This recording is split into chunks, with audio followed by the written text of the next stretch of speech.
At the height of an empire that seemed invincible among Persian palaces and decrees sealed with blood, a man without a sword, without royal lineage, without a prophetic voice, wrote one of history's greatest rescues. He never performed miracles, never stood on pulpits, was never called king or priest. But it was because of him and his silence filled with courage that an entire nation escaped annihilation. His name, Mordecai, too many. He's just a secondary character in Esther's story. But there's something almost no one notices. Without Mordecai, there would be no Purim. Without him, there might not be a people left to celebrate. He was the one who refused to bow, the one who stood against Haman's fury, the one who dared to believe in God even when God's name seemed absent. But who really was this silent man who dared to stand against an empire? Why do the sacred scrolls end his story so abruptly as if time swallowed him? And what does it tell us that even without mentioning the name, God's hand never left him? What was the true secret behind Mordecai's silence? How did a simple palace guard become the architect of collective survival? And why, even without leaving behind a single prophecy, does his name still live in the heart of the Jewish people? Before we walk through the gates of Susa and uncover what lies behind the decree and the gallows, subscribe to the channel and turn on notifications. That way, no forgotten and deeply true story will pass you by. Now then, get ready to discover the hidden truth behind the remarkable story of Mordecai. Let's begin. There was a Jewish man in Susa, the capital, named Mordecai. Book of Esther 25-6. The warm wind from Susa swept through the stone corridors like an ancient whisper. It was the center of the world, the city where decrees were born and empires bowed, where the mighty feasted under silver-clad columns and the humble waited in the shadows for fate's crumbs to fall. That was where Mordecai lived. But he did not belong. Son of exiles, grandson of a dissolved past, Mordecai walked with lowered gaze and alert ears, not out of fear, but out of memory. He knew the weight of every name he carried, a Benjaminite descendant of Kish. His people had been uprooted from their homeland by Nebuchadnezzar, and scattered like dust in the wind. He was what remained of the lineage, an echo of Judah surviving in the halls of a foreign crown.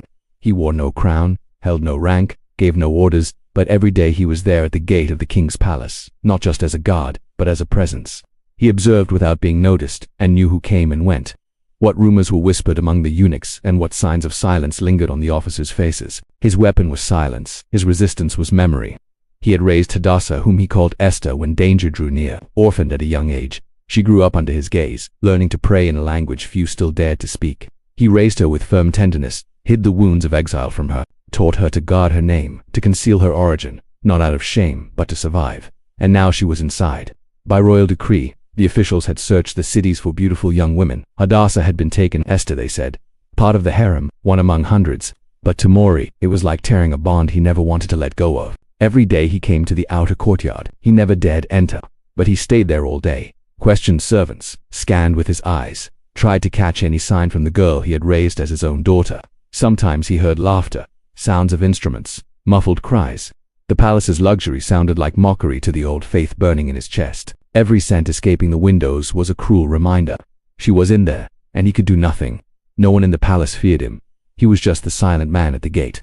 But he saw, he knew, he waited. He knew where Haman came from, knew of the Amalekite blood that ran in the veins of the man who was gaining the king's favor, and the name Amalek made his memories ache. They had been the ancient enemy, the ones who attacked Israel from behind, and now one of their descendants was rising in the court while God's people remained scattered, silent, forgotten.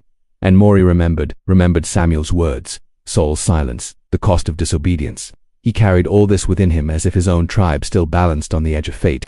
That's why he didn't speak. He observed, held his post with discipline, did not bow, did not lie about who he was, but he did not shout either. Silence was his way of remaining whole.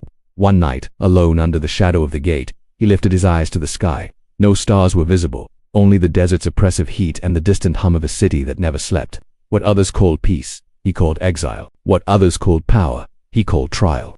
Mordecai was no prophet, no priest, just a man of faith, a man with old wounds and unanswered prayers, a man on the margins, and precisely because of that ready. He didn't know it yet, but the throne before him would be shaken. The empire that ignored him would be moved, and the girl he had raised, the orphan taken by force, would become a voice where he had only had silence. But for now, he waited with a God's gaze, with an exiled soul, and with the strength of one who carries unseen by all the future of an entire people in the folds of his own cloak. The gates of Susa were enormous, carved in blue stone with golden framing, but for Mordecai they were more a boundary than an entrance. Not just the line between palace and people, but the place where lives were decided, where voices were lost, and where he made his dwelling day after day. He wasn't there by chance. He never had been. Every morning the guards changed, Faces shifted, but Morai remained like a sentinel without a uniform, a silent shadow in the empire's routine. Those who didn't know him thought he sought influence, but he didn't want power. He wanted to be heard. He had learned to interpret silence, knew when officers walked too fast, when scribes whispered too much, when eyes avoided the columns, when no one listened to him. He heard everything. Every name mumbled, every strangled rumor, every sigh out of place. What he noticed others overlooked because they didn't know what to look for, but he did.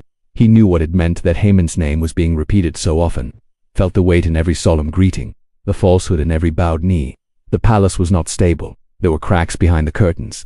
One stifling afternoon, two eunuchs spoke near the well. Modi stayed at a distance as always. The voice was low but intense. It was suppressed anger. They spoke about the king and about something that should happen soon. The name Big Thun was mentioned, then to finally a word that froze his blood: poison. Josephus would later recount centuries after that these two men wounded by some slight from King Artaxerxes. Xerxes planned to kill him. Morai heard it, didn't understand everything immediately, but he understood enough. A plan was underway, and the throne so many revered hung by a thread. He didn't sleep that night. The next morning, he called for one of Esther's trusted servants, delivered the report word for word, with instructions to give it to the queen, not for praise, but because it was right. The king had to know. Even though this king represented the empire that had crushed his people, Morai would not let a monarch's blood be spilled because of his own silence. The matter was investigated. Everything was revealed. The guilty were hanged and Morai's name was recorded. Just that. No thanks, no honor, no recognition, just ink on parchment, just silence. But he wasn't waiting for applause. He waited for justice, and even that seemed delayed. He began to watch Haman more closely, the way he rushed into the courtyard, how he gave orders without a royal seal, how the officers avoided him. Something was being stitched together, something dark. And if Morai could read the signs, and he could, then something dangerous was drawing near for his people. There were days when his presence felt unsettling. He was no longer just invisible. Now he disturbed. They noticed his persistence, his alert eyes. And at court, no one liked eyes that saw too much. One gray morning, as the scribes updated the records, Morai heard his own name mentioned. They were reading the king's deeds. The servant who read hesitated at his act. Someone asked if he had been rewarded. No, another replied without lifting his gaze, and the name faded like a breath, but not forever. The palace remembered the mighty heaven, the faithful. Morai returned to his post. The stones beneath his feet knew his steps. The columns recognized his shadow, and there, between gates and whispers, he kept listening alive, for the day was coming. The day when silence would no longer be enough. If this story touches you in any way, don't forget, subscribe to the channel, like the video, and share it. Every action you take strengthens this mission of reviving forgotten stories. Now, let us return to the heart of the narrative. And Morai had raised her up, and when the king's command came, she was taken to the palace. Book of Esther 2-710. The day they knocked on the door was like the sound of a dry verdict. Morai's house, though simple, held invisible treasures. One of them was Hadassah, orphaned, with a calm face and a deep gaze. She was young, but her presence filled the room with a lightness only those who've known pain without breaking carry. She wasn't his daughter, but she was in every way that mattered. Since the tragedy had struck and her parents were lost in the scattering, Morai had taken her in, gave her shelter, bread, memory, taught her the law, the names of the patriarchs, David's psalms, but he also taught her to be silent, to hide, to breathe slowly in front of oppressors, for in the empire names could be weapons and faith, a death sentence. And then came the king's men. Artaxerxes' decree after dismissing Vashti was clear. Find young women of exceptional beauty to form the new harem. Across the province, officials barged into homes in search of faces that could please power, and Hadassah was taken. There was no choice, no time for proper farewells. Only Morai's gaze following her until she disappeared among the soldiers. On the way to the palace, she became Esther. It was the name he had given her as a shield, a Persian name to hide her origin behind a veil. Morai's voice echoed in her mind. Do not reveal your people or your heritage, not out of cowardice, but out of strategy. In the empire, the survival of the righteous required wisdom. The following days was stiflingly silent. Morai stood by the women's courtyard every day, disguised as routine, but consumed by absence. The courtyard was closed off, forbidden to men, but he searched for faces, for rumors, any word that might pass through the corridors. Sometimes he received news from a loyal servant. She was well, they said, had found favor with the eunuch in charge, and was now receiving special care. But that brought him no comfort, for every sign of favor was also a trap. The more she stood out, the further she drifted from the world she knew. Inside the palace, Esther prepared herself, baths with mere training rituals. She was treated like a rare jewel, but her heart was heavy. Morai had raised her with reverence, with fear of the eternal, and now she was being shaped to meet a pagan king. At times, she silently wondered if God still saw her, If the same God who led Ruth to Boaz's field could guide her through these halls of gold and perfume, Mordecai couldn't intervene. His only weapons were silence and memory. He remembered Moses hidden in a basket, Joseph sold to Egypt and brought before Pharaoh, remembered that sometimes God hides behind human decisions, and if Hadassah had been torn from her home and brought here, maybe there was more to it than coincidence. Still, it hurt. He returned to the house each night with a hard face but trembling hands. At the table where he had once taught Esther to read the scriptures, there now stood only an empty clay cup. No singing, no laughter, only absence, and still he waited. The neighbors asked about her, he only nodded, couldn't reveal, couldn't explain. Silence was once again his shield, as if the protection he once gave with his arms now had to be given from within, through wordless prayers and sleepless nights. Meanwhile, Esther bloomed in the presence of men, but fought to keep her heritage alive. She did not reveal her origin, kept the name Hadassah in her heart like a relic. Every action had two layers, one for the empire, one for the God of her fathers. And Mordecai on the outside knew this, knew that her sacrifice was silent, that each day among perfumes and jewels was actually a disguised wilderness, and that even without altar, without priest, without offering, his girl was now a sacrifice, a living sacrifice, a living sacrifice, and he was the father who gave her up. And this became known to Mordecai, and all was recorded in the King's Chronicles, Book of Esther 2:21-23. The palace gate creaked, not from rust, but from tension. The court breathed slower when the king withdrew. It was in these hours, between dusk and the changing of the guard, that whispers were more dangerous than shouts. Mordecai still stood there as every day. He was part of the background, the stone no one moved, the gaze that never wavered, the man who asked for nothing. It was there at the king's gate where everything seemed the same, but where in truth everything changed. It was that evening he heard it, not by chance, not as a spy, but because he had learned to listen to what others let slip by. Two eunuchs leaned against a side column, spoke Aramaic softly, almost like a confession. Their names Bigthan and Tays, both from Artaxerxes' royal guard. He despised us, said one. As if we were dogs, replied the other. And then we wait for the wine when he sleeps. A dagger. Silent Mordecai's blood froze. Not out of loyalty to the king, but because betrayal is poison that spills beyond its target. A strike against the throne could unleash a storm across all provinces, and among those struck, the Jews would be, they always were. He did not hesitate. That same night, he sought the queen's nearest eunuch. His voice was firm, the account precise. He instructed that Esther be informed, that she speak directly to the king in his name, not for glory, but for truth. The investigation was quiet, discreet, like everything else behind the empire's pillars. Within days, the two men were arrested, interrogated, and hanged. The news spread. Many were astonished by the king's coldness, others by the speed of the punishment, but no one mentioned Mordecai. No robe was given, no honor, no public thanks, just one line in the records. All was written in the royal chronicles of Persia in the presence of the king. And there rested Mordecai's name, like seeds rest before the harvest. But he did not wait for recognition. The next night was like the one before. Mordecai returned to his place among servants and soldiers. No gesture revealed what he had done. No glimmer in his eye sought applause. He bore within him the simplicity of those who serve without expecting anything in return. And yet there was pain, small, quiet, but real. Not because he was not honored, but because the world seems to forget the righteous too quickly, because once again the man who saved the throne walked unseen among the columns. Esther knew Mordecai never asked, did not want to know what the king had said, did not want to hear praise. He only wanted her to be safe, that her position would not consume her, that God's hand, even hidden, would not leave her. Mordecai understood silence. It was his oldest language, but even silence has memory, and one day he knew the records would speak, and all the king's servants bowed. But Mordecai neither bowed down nor knelt. Book of Esther 3:1-4. His name began to echo like distant thunder, first among the servants, then in the halls, and finally engraved in the empire's seal. Haman, son of Hammedatha the Agagite, promoted by King Artaxerxes to a position above all the princes, imperial honor, absolute authority. A man turned into a symbol. Mordecai observed from the palace gate. He saw the atmosphere change. Scribes rushed to copy decrees bearing Haman's name. Nobles once proud now bowed to him. It was as if the entire empire had gained a new center and all revolved around him except Mordecai. He remained standing not out of pride, not out of defiance, but out of memory. The name Haman was not just new power, it was an old wound. Agagite, descendant of Agag, king of the Amalekites, Israel's enemies since the exodus from Egypt, a people who attacked the weakest, who targeted the last in line, who embodied the enduring senseless hatred against the children of Jacob. Mordecai knew this. It wasn't just lineages at stake, it was an ancient silent spiritual war. And in the face of that, he would not bow, not by decree, not to survive. The servants noticed. Why don't you bow? They murmured. Don't you know who he is? Others asked. But Mordecai did not answer. His refusal was his declaration, a voiceless act. With roots stretching across millennia, they insisted. For days they pressured him. unsure if it was pride, ignorance, or madness. The protocol was clear. All must bow before Haman, but he remained unmoved like a stone in the river, and now that stone drew too much attention. The messengers, perplexed, decided to report to Haman. They wanted to see if he would allow such boldness, wanted to know if Mordecai's faith outweighed fear of punishment, and it did, but not without cost. Haman did not react immediately, but Mordecai saw it. The Agagite's gaze when it met his held no surprise, only contempt, as if he recognized in that lone upright figure a dormant threat. The city whispered, who was the Jew who would not kneel? Who was this man without sword or title, who dared to deny reverence to the empire's second most powerful? Some called it stubbornness, others fanaticism.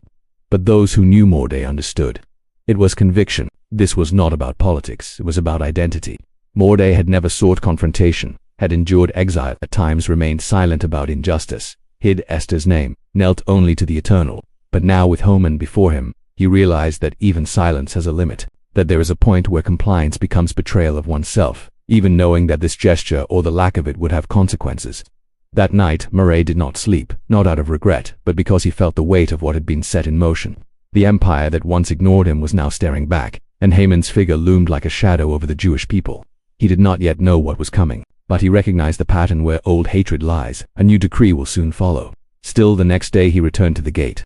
Same place, same cloak, same silence, and again he did not bow. When Haman learned of Mordecai's heritage, he sought to destroy not just him, but all his people. Haman was used to reverence wherever he went, knees bent, eyes lowered, words silenced. The world belonged to him, or so he thought, until one man among the columns of the king's gate dared to remain standing. At first, Haman saw it as mere insolence, but the days passed and the Jew was still there, silent, steadfast, unshakable. Then the servants told him, it is because of his faith. Mordecai is a Jew. The name sparked an old memory, a hatred buried but never forgotten. For Haman was not just a nobleman, he was an Agagite, a descendant of the Amalekites, Israel's ancient foes. Agag's blood, the cruel king defeated by Saul, still boiled in his veins. And now before him stood a descendant directly from the tribe of Benjamin, Saul's own line. This was not just a man standing. It was history confronting him. Haman no longer wanted Mordecai's humiliation. He wanted to eradicate everything he represented. One Jew's refusal became in his mind a rebellion from an entire people. He wasn't planning punishment. He was planning extermination. Josephus tells that when Haman learned of Mordecai's heritage, he saw an opportunity for revenge against the Jews still scattered across the empire. The refusal at the gate was now just a pretext. The goal was far older. He began to set the empire's machinery in motion, surrounded himself with scribes, consulted astrologers, cast lots per to determine the right month, the 12th Adar. That would be the time of destruction. Then he went to the king. Artaxerxes was a powerful man, but not deep. He ruled with a firm hand, but a distracted gaze. Haman, with a soft voice and heavy stare, presented his proposal. There is a people scattered among the peoples whose laws differ from all others. They do not obey the king's commands, and it is not in the king's interest to tolerate them. He offered silver, promised order, planted fear. The king's seal was taken, the ring given, the decree written. In all the empire's provinces, the letters arrived. On one single day the Jewish people were to be annihilated. Elderly, children, women, no name, no language, no memory was to remain. More I found out. When the scrolls reached Susa, the people trembled. But it was he who sank to his knees, tore his clothes, dressed in sackcloth, ash on his head, lament on his lips. What he had long feared was now reality. It was personal. His refusal had been righteous, but now thousands would suffer for it. The gesture that had once been faithfulness had now become collective judgment. And even though he knew Haman's hatred would have found another excuse, he still carried the weight as a father, as a watchman, as part of a people on the edge. He did not run, did not hide, walked weeping through the city, went to the gate of the women's courtyard where one could not enter in mourning clothes, and stayed there so Esther would know, so the palace would see, so the world would know that amid the empire's silence a living lament existed. The city was in confusion. The king and Haman seated at their table, and Mordecai in the eyes of the empire was just another desperate man. But there on his knees and covered in ash stood the man who not only refused to bow, but now also refused to be silent. For the decree was not merely political. It was the seed of an ancient hatred, and now to face it, courage alone would not be enough. It would take sacrifice. And Mordecai tore his clothes, put on sackcloth, and went out into the city with a loud and bitter cry. Book of Esther 4:13. The silence that had always protected Mordecai was broken, not like glass shattering, but like a dam no longer able to hold its weight. When the decree's tablets arrived in Susa carried by horsemen, something in him broke. They were royal orders sealed with Artaxerxes' ring drafted by Haman, and they contained a judgment that could not be revoked. Death for all Jews on a single day in all the empire's provinces. He did not weep at first. He did not speak. He simply held the scroll with trembling hands and read line by line. It was official, irreversible, and carried the chill of someone signing death without meeting the victim's eyes. When he finished reading, Mordecai tore his clothes, not like one who merely mourns, but like one breaking with the world. He dressed in sackcloth, poured ash over his head, and went out. For the first time, the man who had always kept silent raised his voice. The cry that came from his throat was ancient, carried centuries of pain, the anguish of exile, a people's shame, and the pent-up rage of someone who saw justice sold for silver. He did not cry out to the king, nor to Haman, but to heaven. Susa stopped. Merchants ceased trading. Children hid. Soldiers stepped back. No one recognized the ash-covered figure as the man who sat daily at the palace gate. Mordecai had become a burning altar. He wandered through the city. At every corner a lament, in every square a dirge. Other Jews, upon hearing the decree, began to do the same. Sackcloth, ashes, fasting, choked cries. A people who had learned to be silent now wept. But Mordecai went further. He reached the palace gate, the entrance to the women's courtyard, where no sorrow was to be seen, where beauty and order ruled even over pain. He could not enter in mourning clothes, but he did not turn away. He stood at the entrance covered in ash, silent, waiting for someone to see him, for her Esther to know, and she did. The hairmaids ran to the queen, told her about the man outside, about the clothes, about the covered face. Esther grew anxious, sent him clean clothes to cover the shame, but Mordecai refused. This was no ordinary grief. It was national sorrow, a prophetic alarm. Then he sent a message, not to the queen, but to his niece, not to the woman of the court, but to the orphan he had raised with weathered hands. He told her everything, the decree, the silver, the plan, and finally, he pleaded. He didn't hide it. It was time to act. He didn't sugarcoat it. Her position would not protect her. He said it plainly. Perhaps, who knows, it was for this very moment that she was there, but that would be said later. For now, he waited. The city of Susa was in chaos. The king drank. Haman smiled, but at the gate on his knees cried the last of the faithful, not with rehearsed words, but with a soul torn open. The ash on his head was not mourning decor. It was a symbol, a weight, a testimony. For now, silence was no longer enough. But there was still time to cry out. And who knows whether you have not come to royalty for such a time as this. Book of Esther 4:2-8-14. The sackcloth still covered Mordecai's body. The ash clung to his sweat, becoming a second skin of pain, but his eyes were steadier than ever. For now it was not just time to cry out. It was time for an answer. The message had been sent. Esther knew, but she still hesitated. The clean clothes she had sent were returned. And now through attack, the trusted servant Mordecai relayed everything: Haman's plan, the silver's price, the date of the massacre, each detail an arrow. But information was not enough. It had to be shouted. And Mordecai shouted, "Go to the king. Plead for your people." It was a plea, but it sounded like a command. The girl he had raised, the orphan he had protected, now had to rise. The response came quickly, but it was bitter. Esther could not simply go in. A law said no one could approach the king uninvited, not even the queen. The penalty was death unless the golden scepter was extended. And she had not been called for 30 days. 30 days of royal silence, 30 days of closed doors, 30 days of forgetfulness. Hatak delivered the reply. Mordecai listened, was silent for a moment. Then his gaze changed, like one who realizes the time for protection is over. Like one who sees his daughter grow up in a single instant. And then he sent a new message, short, deep, unrelenting. Do not think you will escape there in the palace. If you remain silent now, relief and deliverance will come from another place, but you and your father's house will perish. The words weighed more than the royal robe. It was no threat, it was truth. Mordecai knew Esther's silence would come at a high cost. And if not for the people, then for herself. For no one survives a crown that denies its calling. He knew her, knew that beneath perfumes and veils Hadassah still burned, so he planted the final seed. Who knows whether it was for such a time as this that you became queen? It was not rhetoric. It was revelation. All the pain, all the exile, all the separation, the beauty that won the king's gaze, the favor before Hiji, the grace that brought her to the throne. Perhaps it all had converged for this moment, not for glory, but for sacrifice. Mordecai did not stand, did not speak as one with authority, but his soul spoke as a prophet. And in his words Hadassah rose again. For now, between crown and death, she had to choose. And he outside the walls would wait, not like before, but as one who knows that history is written from within with danger and courage.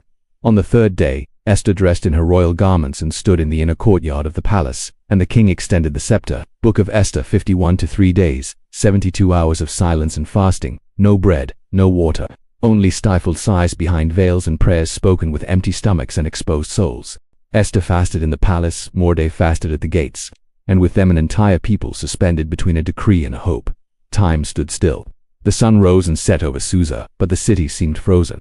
Mordecai remained at his place covered in sackcloth, his gaze fixed on the heavens, his face marked by waiting. There were no more words, only trust or the despair of a faith cast toward the unseen. He didn't know what Esther would do. He only knew that she had heard, that she had understood, that she had accepted. But acceptance is not action, and to act in this context was to die, or nearly so. The third day came. In the morning, unrest stirred in the palace. Fabrics were laid out.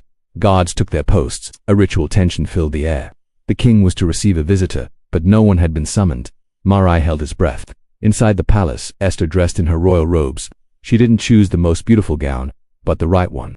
She dressed for battle. Every fold in her cloak was sewn with prayer. Every ornament over her veil, a memory of who she was and whom she stood for. She positioned herself in the inner courtyard directly before the throne room. There he sat, artisan, solemn, surrounded by armed officers, his gaze distant, his mind unstable. The law was clear. Anyone who approached without being summoned would die unless the golden scepter was extended. And now everything depended on one gesture. Esther did not cry, did not waver. She simply stepped forward. Mordecai couldn't see it, but something in him tightened, as if his soul knew the moment had come. The cry that had gone unanswered for days now turned into a silence full of expectation. Inside the hall, time froze. The king lifted his gaze, saw the queen. She was beautiful, but it wasn't her beauty that struck him. It was her strength, her calm, her quiet courage. Something in her broke protocol without dishonoring reverence. The scepter was extended, and for a moment, heaven seemed to breathe. Mordecai didn't know it yet, but the risk had been overcome. The first victory without a sword had been won. For to intercede is to throw oneself without a net, feet on earth, soul on behalf of many. There, on the third day, the improbable began. And outside Mordecai still waited, as if he knew that heaven's silence had finally been broken. Let a gallows be made, 50 cubits high, and tomorrow say to the king that Mordecai be hanged on it. Book of Esther 5:14. Haman came home with a burning face. Rage boiled beneath embroidered robes, soured the wine on the table. He had just left the queen's banquet, been honored, chosen, seated beside the king and queen. But none of it was enough, because at the king's gate, there he stood, Mordecai standing unmoved again as if nothing had changed. Haman clenched his teeth. This was no longer wounded pride, it was obsession, public humiliation. How could a single man refuse to bow to the entire structure he represented? Once home, he summoned Zeresh, his wife, and his closest friends, sat in the center of the room and said, I have wealth, children, power. I was invited to dine with the king and queen, but none of it matters as long as that Jew lives, sits at the gate, and looks at me as an equal. Zeresh looked at him in silence, and it was she who suggested, build a gallows. High 50s, as tall as your fury, and tomorrow ask the king to hang Mordecai on it. Haman smiled. Yes, a gallows, not hidden, but visible, not swift, but exemplary. He would turn Mordecai's body into a warning, make his refusal a public sentence. He immediately ordered his servants. Hammers rang through the night. Heavy wood was hauled, ropes secured, posts planted, and behind the house rose a structure of death built with the same zeal as a monument. But Haman did not know that judgment began there. Mordecai, for his part, knew nothing of the construction. He slept little, ate even less, spent his days between the gate and Hattic's messages. He spoke nothing of the threat, did not complain. He simply remained. His silence was a thorn in the court's side. At the core, Haman feared what Mordecai represented, a man who needed no throne to be firm, no decree to have a voice, a man who, even under threat, remained standing, and that shattered Haman more than any sword. The gallows construction was completed at dawn, too tall to ignore, too deliberate to be coincidence, too cruel not to echo spiritually. But time was already beginning to turn. That same night the king would lose sleep, and history, which until then had been silent, would begin to shout. But Haman still knew nothing. He slept peacefully beside his own downfall. Do you want to keep receiving content like this, intense, historical, and revealing? Then subscribe to the channel, hit like, and share it with someone who also needs to hear this truth. Let's pick up the thread right where we left off. That night the king could not sleep. Book of Esther 6:1-3. That night seemed like any other. The wine had been served. The musicians had withdrawn. The torches burned calmly in the hall, but the king could not sleep. He tossed in bed like one trying to escape a nameless thought. Not even the softest pillows in the empire eased his restlessness. The incense burned in vain. Sleepmaster in every household now refused to visit the monarch himself.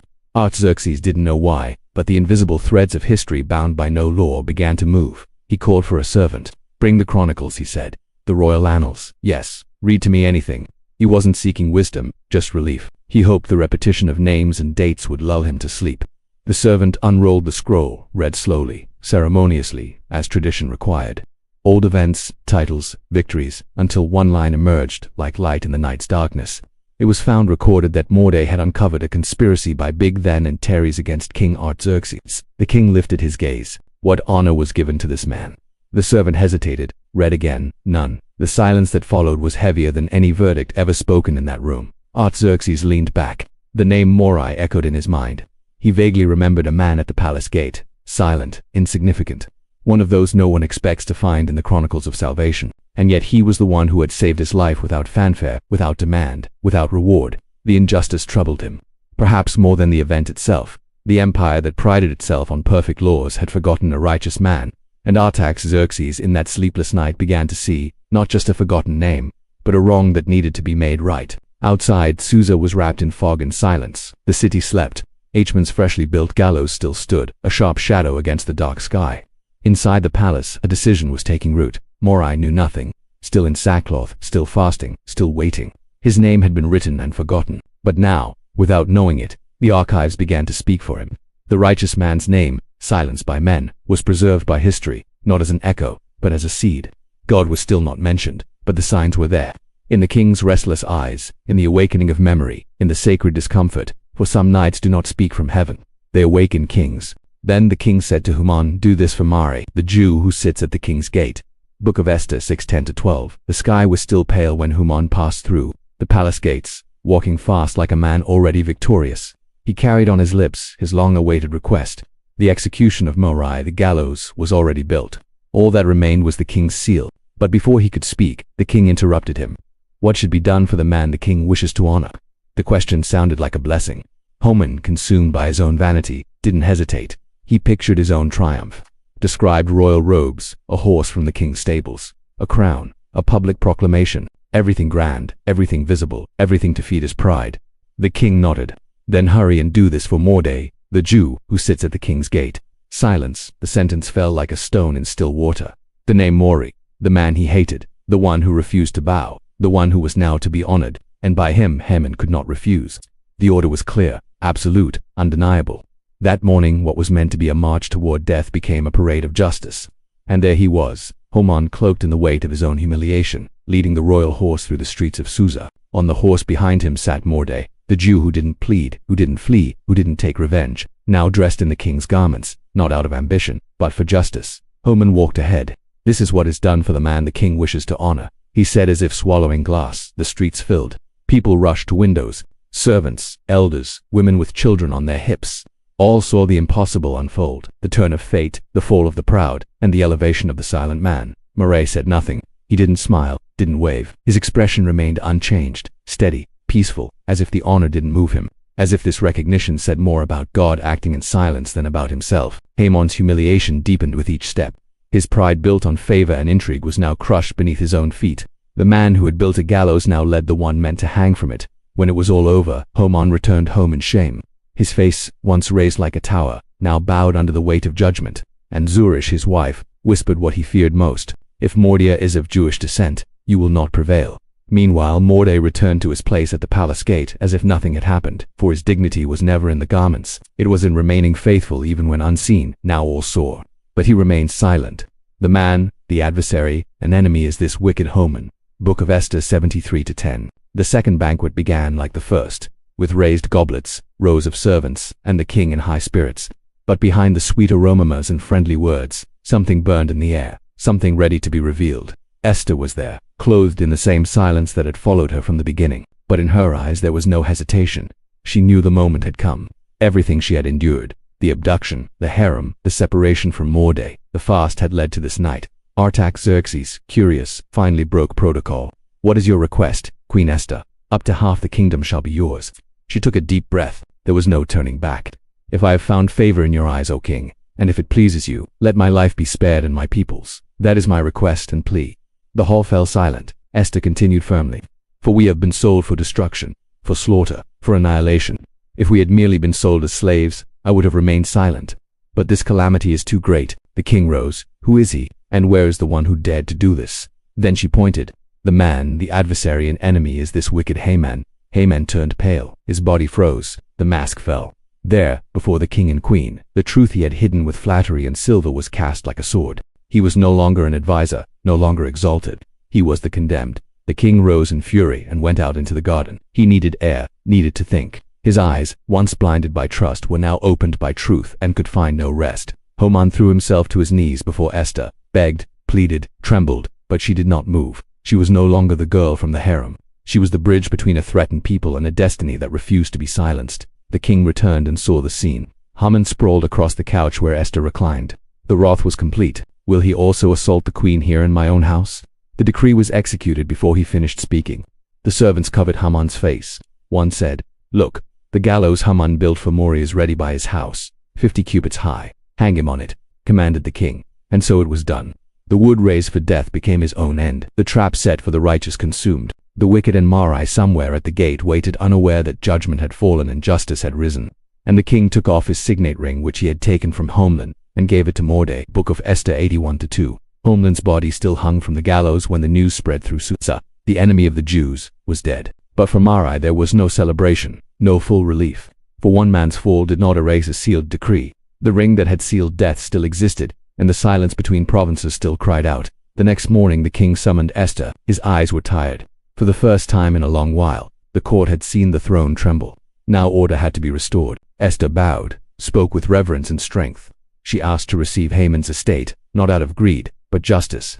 The man who had tried to erase her name would now have his possessions preserved by a survivor. The king agreed. Property, servants, wealth, all were given to Esther. But one thing remained. One thing had to change hands for history to truly turn. The ring. The king took it off his finger. The same ring Han had used to seal genocide, the same ring he used to spread fear and power. Now it passed from a greedy hand to a faithful one, and it was given to Mordecai. The man who for months had sat at the palace gate now bore the seal of the empire, not out of desire, but out of calling. Esther formally presented him to the king, and there before all Mordecai was no longer just the silent Jew but the new hand of the kingdom. But with the ring came the weight, for the decree still stood. Death was still appointed, the enemy still prepared. The ring was power but also judgment.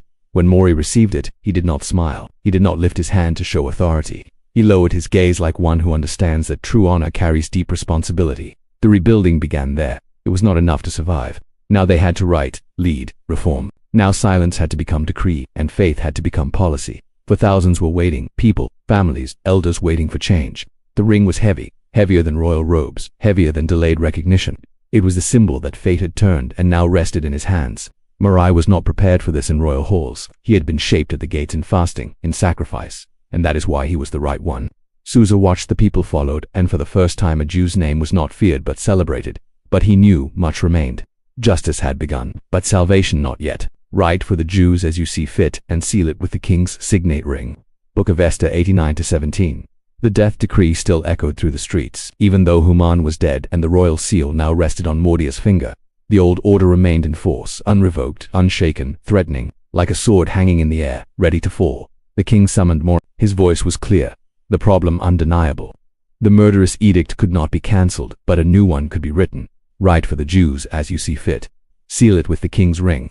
For the first time Mordecai sat down, not as a spectator, but as the author of his own history. The palace gates were shut, the scribes were summoned. It was the 23rd day of the 3rd month, so the room filled with tables, scrolls, quills, and ink. The silence was heavy. Time was short. The seriousness, urgent. Mordecai dictated. The words came out firm, clear, without hesitation. He knew what was at stake. This was more than a document. It was a cry for justice turned into law, a letter of survival. He decreed that Jews in every province, in every language, were permitted to defend themselves. They could assemble, arm themselves, resist, not to attack, but to preserve life. The new edict did not cancel the old, but gave the righteous the right to protect themselves. It was written in Hebrew, Aramaic, Persian. Each dialect received a copy, each province its command. Mordecai looked up. Time was short. The couriers stood ready, the horses saddled, orders in hand. The new decree went out like fire on dry grass. For the first time Mara's pen was mightier than a sword. Susa woke to the sound of hoofbeats, proclamations, and hope. The city that once wept now listened with renewed courage. The Jews who had fasted and mourned began to gather. Esther watched from a distance, saw her people awaken, saw faces rise again, saw children running through the markets with less fear in their eyes, and she saw Mordecai. He now wore a robe of blue and white, a simple golden crown, and fine linen. But it wasn't the gold that moved her. It was his gaze, the weight he carried, the weight of changing destiny. And with words. Where the new edict was read, there was rejoicing. In every village the Jews celebrated. Fasting turned to feasting. Fear turned to courage, and many among the peoples drew near to them in awe of the God who had raised up a people nearly erased. The scroll had been written. Now began the fight to see it fulfilled. But this time, Mordecai was not alone. Mordecai was prominent in the king's palace, and his name was great among the Jews because he sought the good of his people. Book of Esther 10-3. The day came. The day once marked for the Jews' annihilation was now the day of their resistance. In every province of the great Persian Empire, men rose not to attack but to protect. The battle was inevitable. But for the first time, it was lawful not to die in silence. The enemies had prepared. They trusted in the old decree, believed the king's silence still ruled, that the Jews remained vulnerable. But the new edict changed everything. The surprise became their downfall. In Susa, the empire's heart, the tension was thickest. The palaces whispered, corridors echoed, the people waited, and Mordecai watched. From his windows he saw bustling alleys, guarded gates, men in prayer, and on alert. The royal robe he wore did not separate him from his people. On the contrary, it made him responsible for every drop of blood that would fall. This was not revenge, it was defense. Reports came quickly. From province to province, messengers returned with news from the front. In some cities, Jews were violently attacked, in others, met with fear. But everywhere they resisted, Mordecai did not celebrate the death of enemies. His face remained solemn. Each fallen foe echoed old wounds. Each victory carried the weight of necessity, not triumph. In Susa, the battle lasted longer. Many of Haman's allies lurked in the shadows, ready to complete the unfinished work. But the Jews were prepared. Mordecai organized, advised, and remained silent. Let justice guide survival. No sword was lifted without cause, no blade driven by hate. The blood spilled in the streets was the fault of the old decree, and it was met with resolve. The city was quiet at dawn, not the oppressive silence of the edict's days, but a silence of respect, of recognition. Many among the peoples began to fear this people who, even under oppression, never gave up. Some drew near, others withdrew, but all without exception. Now saw the Jews were not alone. Mordecai gathered the reports, recorded every name, every injury, every memory, not to count, but to remember. He would not let the anonymous faces of resistance be forgotten as he once had been. Every Jew who stood up was now part of a story greater than any decree. The Midrash tells that when the day was over, Mordecai did not pray for victory. He prayed that the people would not be corrupted by power, that the sword would never become habit, that justice would not become a pretext for brutality because he knew their fight was for life. And life has always been the holiest gift. The days when the Jews had rest from their enemies became days of joy and feasting. Book of Esther 2022. The dust of battle had settled, the cries had quieted, the ire of the sword was put away. And what remained after everything was another kind of silence. No longer the silence of fear, but of survival. Mordecai walked through the streets of Susa like one listening to the heartbeat of something newly saved. He no longer wore sackcloth, no ashes on his head, but in his eyes was still the shadow of what almost happened. Death came, but withdrew. The Jews scattered across the empire's provinces could now breathe. No more death decrees, no more hunters. Now it was families finding one another again, wounds being washed, children running once more. But Mordecai knew a people does not survive by merely escaping death, but by choosing to remember. So he wrote. He sent letters to all Jews near and far, summoned scribes, dispatched messengers, had them record with ink and seal what had happened. And more than that, he commanded they celebrate not out of pride, not for glory, but in gratitude. The 13th and 14th days of the month of Adar, once set for annihilation, would now be days of feasting, with meals, with gifts, with care for the poor, days when life prevailed, when silence was broken, when the impossible became real. He called it Purim, from Pur, the lot that Haman had cast to choose the day of massacre. Mordecai took the word of death and turned it into a living memory. Esther confirmed it. She sealed the orders with him, the queen and the scribe, the orphan and the guardian, now guardians of salvation's memory. In all the empire's provinces, the Jews obeyed. There was laughter, dancing, sharing, but in every act lay reverence. It was not just a celebration, it was an altar without blood, a celebration without arrogance, a testimony without preaching. Mordecai saw it all in silence, saw the people smile, but would not allow himself to forget what almost was. He knew history could be forgotten, twisted, erased. That is why he wrote, that is why he established the days, for forgetfulness was always death's desire. But now the people had something greater. Memory. Purim did not celebrate war. It celebrated the day. Death backed away and silence at last was overcome. For Mordecai was second in command to the king, great among the Jews and loved by his many brothers. Book of Esther 10:23. His clothes were now of fine linen, embroidered in purple. The royal ring gleamed on his finger. Around him the empire's princes bowed their heads as he passed. But Mordecai still heard the sound of the gallows being built. Honor came late, but with strength. It was not fleeting, not ceremonial. It was public, official, undeniable. King Artaxerxes sealed it with his own hand. Mordecai became the second most powerful, A man in Persia, he who once guarded the gates now opened them. The chronicles recorded his deeds. History wrote his name. The Jewish people loved him. The nobles respected him, and yet he remained whole, unentect, humble, as if all this recognition merely affirmed what he had always known. That quiet faithfulness one day speaks for itself. He walked through the palace corridors with the same bearing as when he walked among the guards, greeted with dignity, listened more than he spoke, and when he did speak, each word was measured, like one who doesn't merely command but leaves a legacy. But few knew that he sometimes stopped at the old gate, the same where he had sat for years, where soldiers overlooked him, where he overheard the eunuch's plot, where he received news of Esther, where he tore his clothes in mourning. That gate was his route, and he did not avoid it. He stopped before it in silence, as if listening to something only he could hear: the old pain, the cry, the struggle, and above all God, who was never named, but whom he knew was in every detail. He was great among the Jews, but he never withdrew from them. He sought the good of his people, says the scripture. Just, wise, merciless against injustice, but gentle toward the wounded. He was, in the end, what no throne could create. A man forged in pain and carried by memory. Some wanted to raise statues, others sought to rewrite books with his name in gold, but he refused all honor that might overshadow the true story. Salvation came not by power, it came by providence, and he, though honored, knew the greatest weight did not lie in the ring, but in the ashes he never forgot, and in the silence that he once dared to break. If this content resonates with you, support our work. Click subscribe, like the video, and share it with others. Your engagement helps the message reach even further. Let's now continue this journey. After all this, the text falls silent. The pen rests. The man disappears. He was the second most powerful in the kingdom. The watchman who became a statesman. The uncle who shaped a queen. And yet we don't know how his story ended. The biblical text, so thorough until then, stops. Mori vanishes without warning, without farewell, without epitaph. Scripture ends with honor but without conclusion. It says he sought the good of his people, that he was accepted by his many brothers, and then it goes quiet. But final silence does not erase the journey. It only returns to the earth the man who had already done what had to be done.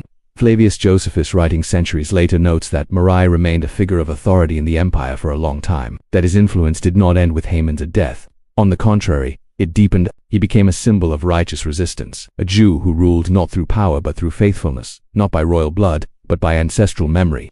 According to Josephus, he contributed to administrative reforms, strengthened the position of the Jews in Persia, created channels for his people's voice to be heard. But even Josephus admits there are more gaps than certainties. The man who became a vessel of salvation disappears from history's pages the same way he lived in silence. No account of his death, no grave with his name, no ceremonial record. Some rabbinic texts suggest he returned to Judea, others that he remained in the empire as royal advisor until his last day. But what remains are the traces of justice, traces of courage, traces of a faith that refused to die even when God's name seemed absent. Mordecai performed no miracles, saw no angels, had no visions, but he moved empires with the weight of his character. He kept silent when it was demanded and spoke when the risk outweighed the safety. He became a symbol of the righteous unknown who refuses to bow, and perhaps that is why he left history the way he entered it, discreet, unseen by the eyes of power, but indispensable, so that his people would not be erased from the earth, and that silence cannot erase. And every year as Adar approaches, his name is proclaimed again. But few remember what it costs to remain standing. Each year when the month of Adar comes, the Book of Esther is unrolled in synagogues. Children shake noisemakers when Haman's name is read. Men and women rejoice. Wine is shared, gifts given to the poor, and the memory is alive. But not everyone understands the weight of what they celebrate. Between the lines of the festival is a more subdued tone, a name whispered with reverence, a face remembered in silence. Mordecai, there is no altar with his image. No grave with flowers, no prayer addressed to him, but there is respect, reverence, gratitude. The man who saved a nation without ever seeking applause. For centuries, every Purim his name is read, but few remember what he carried, what he swallowed, what he chose not to say, what he risked. His legacy is not one of miracles, but of resistance, of vigilance, of faithfulness, for it was he who saw the threat before it had a name.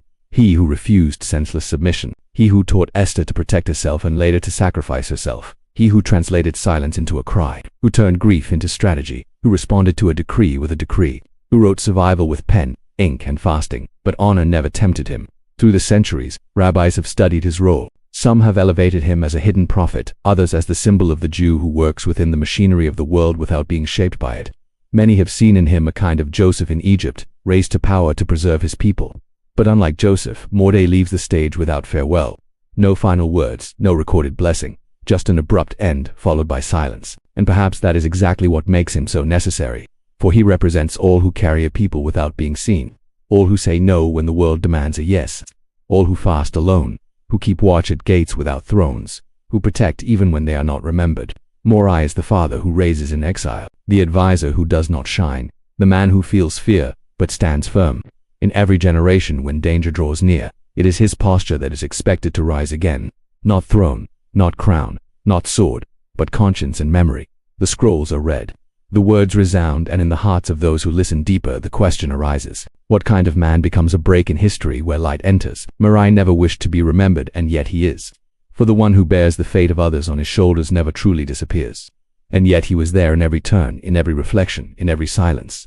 Nowhere in the Book of Esther is God's name mentioned. There is no "Thus says the Lord."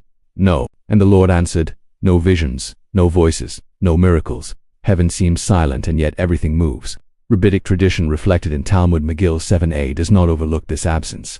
On the contrary, it transforms it into revelation. For God's silence in Esther is not absence. It is subtlety, it is hidden action. It is providence dressed as coincidence. Mordecai understood this silence. He never mentions the name, never raises his hands to heaven in public, never quotes verses, but every step he takes is shaped by an awareness that there is a God working behind the scenes, a God who doesn't need to be named to be present. It was Mordecai who detected the threat, who taught with wisdom, who fasted in secret, who acted at the right time, even without guarantees, not from political calculation, but from a faith rooted in the soul. When he challenged Esther to go to the king, he did not prophesy. He simply spoke a line that still echoes. Who knows whether you have come to the kingdom for such a time as this? Human words, but with the depth of one who understands the path of the unseen. Mordecai didn't see the sea split, didn't hear voices from burning bushes, but he saw the king lose sleep, saw the lot turn, saw justice rise from humiliation, and in all of this he saw God's finger, even though God uttered not a single word. For there are moments when the Eternal does not speak, but moves, and in such moments, those who know him show themselves without needing to see him. Mordecai's silence mirrors God's silence. Neither shouts, but both build patiently. Neither stands on stage, but both decide how the story ends. Both work with what most despise: time, waiting, faithfulness that needs no applause. Purim is the loudest holiday in the Jewish calendar, but it was born from the quietest book, and for that very reason Mordecai remains essential. For his example teaches what to do when heaven does not answer, teaches to act even when faith seems invisible, teaches to trust not in audible promises, but in unwavering conviction. In the end, Mordecai does not cry, "God saved us." He simply continues, and in that continuation there is faith. For even without pronouncing the name, he lived as one who deeply knew the one who writes stories without signing the chapters, and that is faith in its purest silence. For Mordecai sought the good of his people and spoke peace to all his descendants. Book of Esther 10-3. In the end, there was no procession, no monument was raised, no altar dedicated to his name, no pilgrimage to his grave, only silence. The same silence that had followed him from the beginning. Mordecai vanished from the pages with the same discretion with which he entered, without speeches, without a final triumph. But he left something more lasting than any statue, a people alive, a memory preserved, a legacy impossible to erase. The sacred text ends with one simple but decisive sentence. He sought the good of his people and spoke peace to all his descendants. He didn't declare it with bravado. He didn't rule with a heavy hand. His influence was built on steadfastness, justice, and clarity, and on a faith that was never announced, but moved mountains from within. Throughout his life, Mordecai rejected the snares of ego, never led by vanity. The power he was given never corrupted him. And when he reached the kingdom's highest point, he chose to remember the gate where he once sat in sackcloth. That memory is what kept him whole. His name resounds every Purim, but his true legacy is not in the celebration. It is in the way he met his moment, without audible divine voice, without visible miracles, without guarantees, only with faith. Faith in the unseen, faith in what is right, faith in God's timing, even when God seemed distant. And so even today his name is read through the generations, for he represents more than salvation. He represents a way of living, steadfast, quiet, courageous. He left no heir on the throne, but he left descendants in history. And thus the Book of Esther ends not with a glorious climax, but with the account of a man who served, protected, waited, and departed. Not because he was forgotten, but because his mission was already complete. And if you want to dive even deeper into the hidden stories of the Bible, click now on one of the videos showing on the screen. Thank you for walking this path with us. May this journey leave a mark on you as it did on us.